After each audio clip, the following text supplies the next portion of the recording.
Okay. So, when your first experiences, after you practice it, how was that going for you? Well, the honest truth is, when I first saw anything, it was listening to Dee Bush talking about her work with Dr. Raymond Moody and the Mantium Project. Mm-hmm. And she was talking, and I was looking at her, but behind her, like in my peripheral vision, was this ball of harvest gold yellow light. And I had been, meditating that day, and I was all centered and relaxed. And so when I looked at her, I thought, wow, I'm seeing this thing over there. I wonder how long it'll stay. And it just kept staying. What did that mean to you? Well, I didn't even know what it meant. I wasn't even sure. So when I looked at it directly, it disappeared. And I thought, okay, that's weird. Well, I'll just relax and get back into tune and listen to Dee and watch her. So I started looking at her again. The ball reappeared, but it had moved more behind her shoulder. So I just thought, I'm going to see how long it stays there. I'm going to stay looking at Dee and use my peripheral vision to see how long. It kept staying, it kept staying, it kept staying. Then I looked at it directly again and it disappeared. And now you thought you had ants in my pants. I was like all excited and I need to talk to someone about this. I'm not sure what happened, but I actually saw something. So at the end of Dee's lecture, I went up to her and I said, this is what I saw when you were talking. And she's such a sweet woman. She goes, oh, honey, psychics all the time tell me they see stuff around me.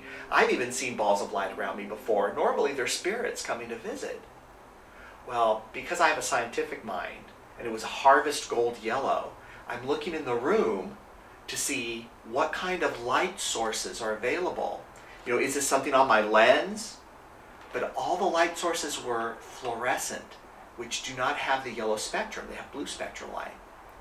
And I looked at her, what she was wearing, and she didn't have anything on her body that would reflect or cause a lens flare, even for our eyes, of harvest gold yellow. So I was really happy for like about a week and a half.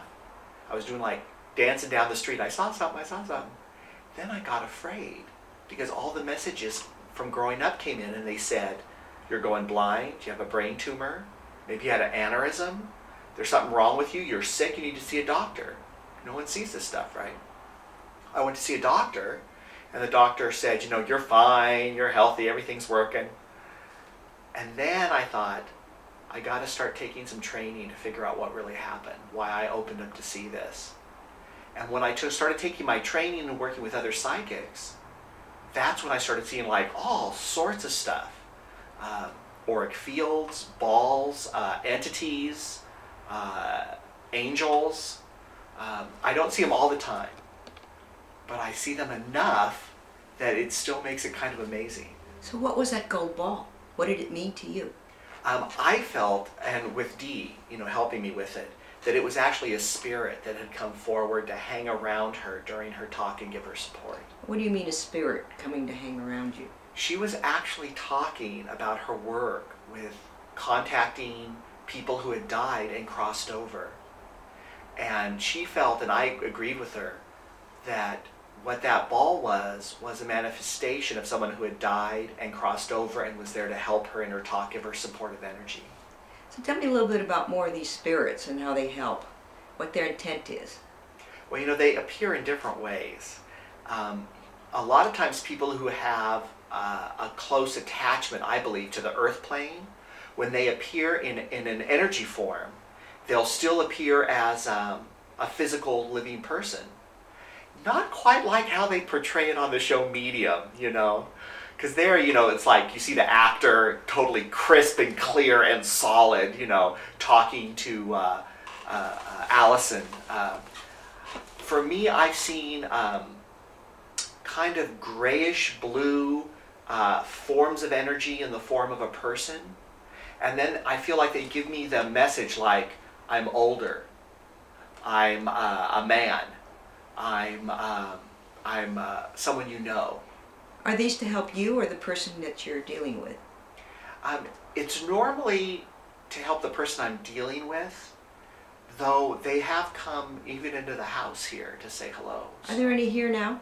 No, not right now. Okay. Not right now. I'll give you one example. We just moved into this house 6 years ago, and I was sitting on the couch, and I look over, And coming through the wall in the entryway is the spirit of an old man. And I looked over and I said, "Hello, can I help you?" And he looked at me, but not like in the TV show where I'm seeing him crisp and clear in his clothes and the plaid and texture of his shirt, but like this blob of energy in the shape of a man. And he said in my mind, not out loud, but he said in my mind, "No, everything's fine." And then he left, and I asked my guides, I said, "What just happened?" My guides said to me, "That's Betty's husband who passed away, checking to see if you're going to be a good neighbor for her." And I went, "Holy cow." So the next day I go to see Betty, my neighbor, and I said, "Betty, I know you know I'm psychic and stuff, but I got to tell you, your husband came to see me last night to check us out, to make sure we were going to be okay neighbors for you." And of course, she said, that would be so like him. But you got the seal of approval. Yes, I got the seal of approval from my neighbor. So they communicate to you by, you just hear something in your head or a feeling? How do you get the word from them? Sometimes it can be really, really clear. Like I'll hear the word or I'll hear the short sentence. Sometimes it's a picture or impression or emotion I get. I was working with a gentleman who had just been feeling something was odd in his life, couldn't put his finger on it. And so he asked me what was happening, and I said, "Oh my goodness, you have your angel with you today. And it's appearing to me as an angel in white with big wings standing behind you. But the wings aren't out, they're around you. Your angel's holding you in his wings." And I said, "Something's going to be happening really soon, going to shake up your life." He said, "Well, tell me what it is." And I asked, and my guide said, "You're not meant to tell him what's going to be happening soon. You're just meant to let him know he's going to be protected." So I said, "Okay, I don't create the message, I just try to deliver the message that they give me." So he was a little bit curious about it. Well, about a month and a half later, his primary relationship broke up just like that. And by coincidence, in about a month and a half, I was going through my papers and I ran across his address, and my guide said, "Send him a card." So I sent him a card saying, "Just thinking of you, hoping everything's wonderful. I want you to know you're a wonderful person and that you're loved by the universe, Joseph." Because that's what I was told to say. He, in about 4 more months when I was in San Diego again, he came to see me and he goes, "Thank you so much for that card. It was right after my breakup and I needed that reassurance. And then I remembered your reading that my angel was around with the wings wrapped around me, and it actually helped me." And so I think he was supposed to have the lesson of the breakup, so I wasn't supposed to talk about that directly, but he was meant to know that he was loved and protected and held. So I just go with it. I don't even pretend to know why they give me the messages they do. Well, how do you get the messages? Is it, what is it? What perceptions do you have? Is it, what senses are involved? How do you hear it? Where do you hear it? Is it just a flash that comes into your mind or awareness? Well, because I love art, I'm a very visual person.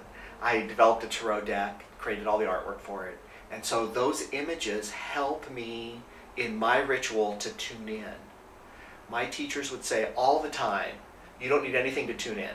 You don't need runes or tea leaves or cards or anything. It's you that's doing it. For me, because I'm visual, it helps me get into that meditative space, that alpha state space. So I get in, I do my ritual with the cards, I lay them out, and I look into them for the message that's supposed to be said. Then I ask my guides, I say, "What am I supposed to be saying here?" And they'll give me pictures in my head. And then I will use the pictures, the body sensations, I'll get those too sometimes. Sometimes I get to hear stuff, not always, but sometimes. And then what the images are in the cards, and I do my best to decode all that together. I always feel like what we're supposed to know, we get to know. What we're not supposed to know yet, that gets withheld from us, withheld from me. So what makes a decision what we're supposed to know or not know? Our higher selves? I think it's our higher selves and our guide. What is the higher self? I think our higher self actually already knows. And so our own intuitive nature is feeling the way things are going. And a lot of times people will get that feeling and they'll go see a psychic because they're unsure. Their ego gets involved and their intellect gets involved and messes with the message. And they'll have trouble figuring out where that is. So they'll go to someone who doesn't know them, usually. And say, okay, I want to ask about business and my business partner. And then the cards will come up, and I was reading for a businessman, and I said, your business partner's being lazy. That's what I'm getting. Your business partner is not participating like you are. You and your business partner have different goals and directions. You're not unified. So that's like the problem, right? But that doesn't help anybody to know the problem, really. So I said, let's ask what you can do about it. And what came up was, for this guy, it was like, you need to have a real talk with your business partner because this is mendable. This is fixable. You need to make sure you're on the same page and then distribute your talents where you're both good so that there isn't conflict. And he was like, okay, now that makes sense to me. Then, of course, I had the advantage of seeing him in like 3 or 4 months. And he said, well, we decided to stay together. We distributed stuff. Things are going better.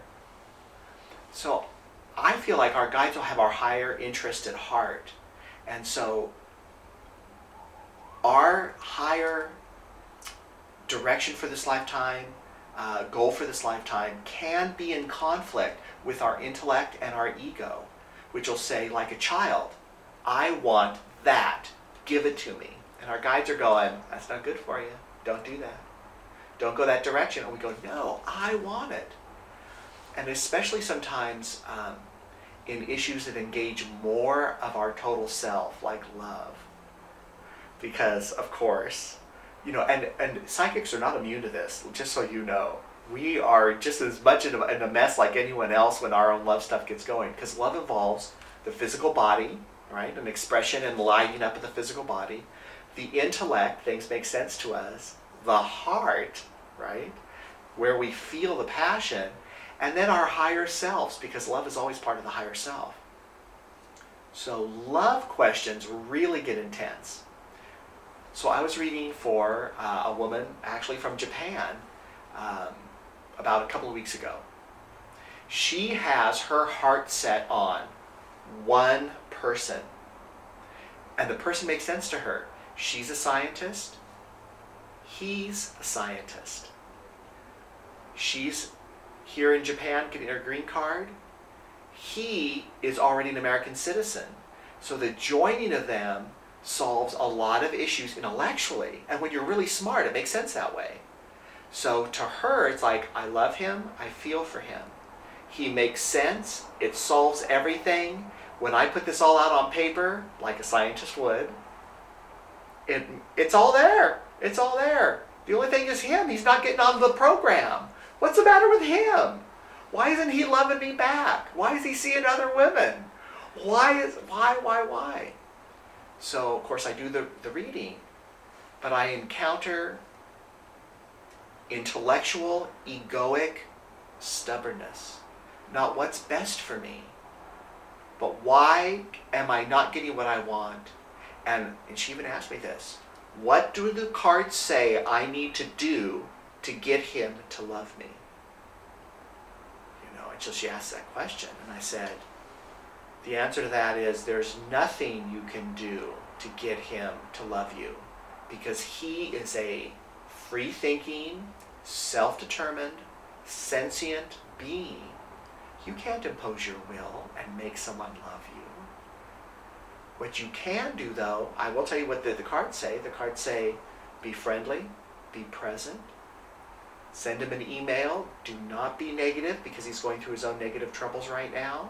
She said, well, it's right, he just lost his job. And I said, well, okay, well, there's outside verification.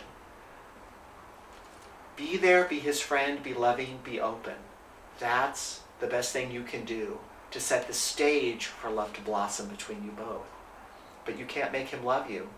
And I would never do magic to make someone love you, because it never turns out. It's always unpredictable, the results. So what is the higher self? What does it want? What is its goal? Why can't we have everything we want? Well, the higher self is actually in tune with us, right? Our higher self. And we'll forget, and this is my perspective on this, with other people agree with me on this too, but it's also my perspective. I think that we will come into this lifetime well, let me say it this way. When we're on the other side, it looks like Marriott's Great America and we're walking in the gate. So when we're on the other side, we're saying, you know what I want to do when I get through the gate? I want to go on that roller coaster. That looks like so much fun. And then maybe I'll go on the merry-go-round and then get some cotton candy. And you know, I've never tried those churros. So before we go through the gate, and the gate is the birth gate for this world, before we go through that metaphoric gate to Marriott's Great America, we have all these plans of what we want to experience because we know we're safe. We know we're going to leave and go back home. We know all this. But when we get through the gate of birth, the veil of forgetfulness falls. And we forget we made all these plans to have these lessons and experiences. So we come into this life and we go, oh my God, why would I ever choose illness? Why would I do that? Nobody sane would choose illness.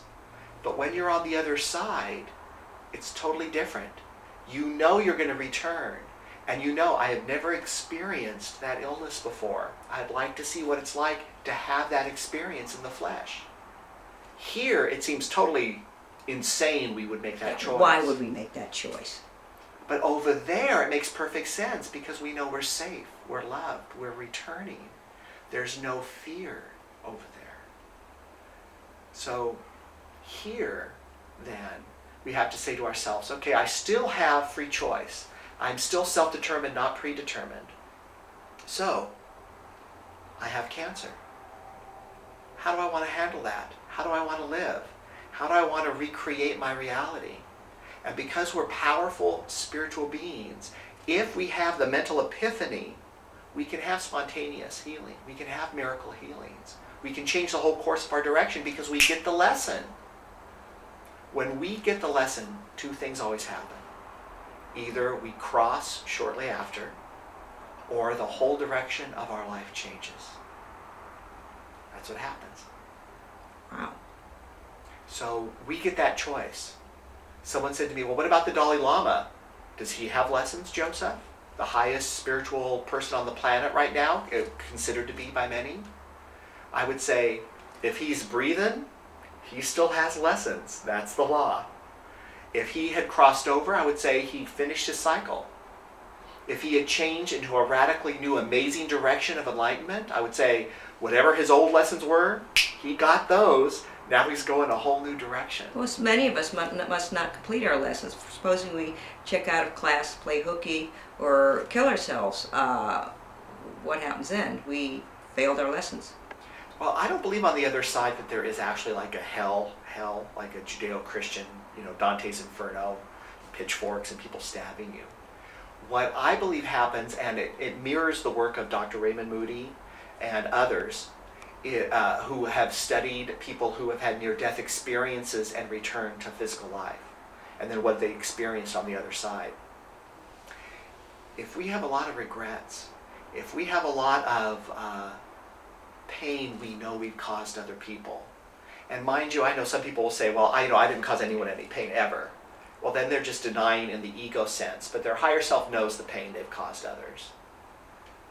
When we go to the other side, if we believe we deserve to be punished, guess what happens? We get our wish. We get punished. We get put in whatever pit we believe we deserve until we realize we don't deserve it, and then we're taken out.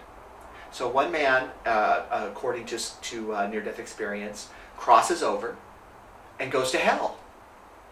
Goes to hell absolutely. There's like what one would call demons or entities ripping his flesh, and it's painful, and it's dark, and it's scary, and it's just total Dante's hell. And then he has the light in his mind that says, you can ask to be saved. And so he had a Judeo-Christian belief. So he called out to Jesus and he said, Jesus, please forgive me. Please save me. What happened next? He was brought right out of that into the light because he now believed he deserved to be saved. So we don't all complete our lessons before we go. If we kill ourselves, obviously we played hooky. Yeah, if we don't get our lessons this time, when we return to the other side, it's like going through the gates of great America again. Back home, and you get home and you go, oh man, I wanted to go on that roller coaster and I didn't get to. Well, I'm just going to go back and do it again. We're going back next week to Great America, and I'm going to have that lesson again. So we just repeat our lessons until we learn them. Does this mean that we choose our parents before we come in? You know, when there was a child prodigy, the name of the child escapes me right now, but it was on television. And at 4 years old, this child is playing the violin beautifully. And this child said to its mother, I was sitting on a cloud watching you before I was born, and I was so excited to have you be my mother. And so they put him on TV because this kid is saying these amazing concepts that's beyond a 4-year-old. And I believe that that's what happens with us. Maybe not on a cloud. Maybe that's like the image that we then create because we're back here in the physical world. But that when we're on the other side, we're looking at our parents and we're going, it would be fun to have them as parents. I'm really going to get my lessons this time. So how come this child remembered? Was that veil of forgetfulness not fully placed on him? The veil was very thin with that child. And that's why talent, musical ability, prior knowledge, remembrance of the other side was all still present. And then you have to hope that it's encouraged, which it was with those parents, so that the child doesn't forget. So when we develop these abilities, are we thinning that veil into remembrance or thinning the veil into contact with our higher self? You just said it so perfectly. It's remembering. It's remembrance. It's all there present in us already. It's not something we have to learn. It's just that we remember. And we practice doing things that help us remember, like meditation, exercising thought, expanding the mind, being loving. All those things are the right energy to help remember. Okay, so it's not developing the skill. It's kind of thinning the veil so you can tap into what it's like at Great America. Right, because developing the skill means you do not have it, and then you will develop it, and then you will have it. That's not how it is. You already have it. It's just remembering that you have it. So why do psychics, present company excluded, have such incredibly messed up lives? Is that because their pores of receptivity are clogged by hopes, desires, and fears and other emotions? That is such a fantastic question. And when us psychics get together at dinner after a show, we talk about this too. What do you say? Well, let's look at the Dalai Lama. According to certain systems of thought, the higher you are emotionally evolved, spiritually evolved, to get your attention into the lessons you still need to learn, the methods that get your attention have to be bigger also. So the Dalai Lama, for instance, would be considered an old soul, an enlightened soul, actually near infinite or transcendental soul. So what has to happen to get his attention so that he is learning his lessons into this lifetime? Old souls only learn through terror.